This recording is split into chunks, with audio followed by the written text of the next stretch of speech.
So, we will be looking at the raw data for these interim results that have come out from Moderna and from Pfizer and BioNTech. When that raw data becomes available, Keith, is there anything specific you're going to be looking for to help figure out what happens next?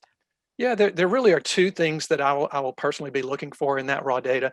One is how effective the vaccine is in the different age groups.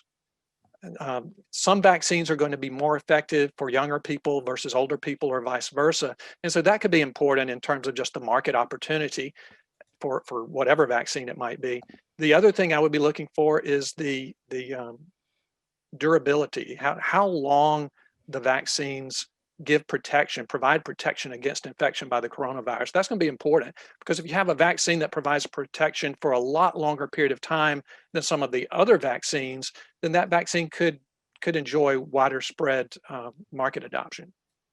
Absolutely. We'll be looking to find out more about immunity length as well, not just for those who are vaccinated, but those who have been infected and have recovered. That will be important to know as well.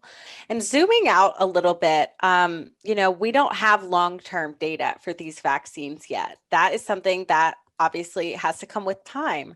So, what are you going to be looking for as the vaccination is rolled out and more data is collected in a larger population segment? Are there any big questions that still need to be answered?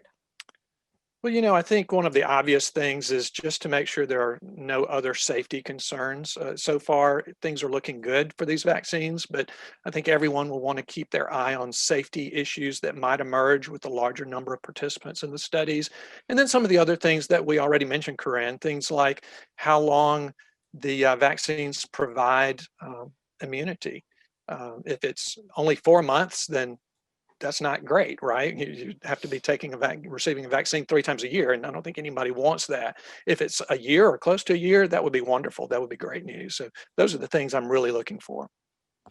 Definitely. And if that is the case, that if it is a year, would that mean people need to get vaccinated seasonally every year, like with the flu shot?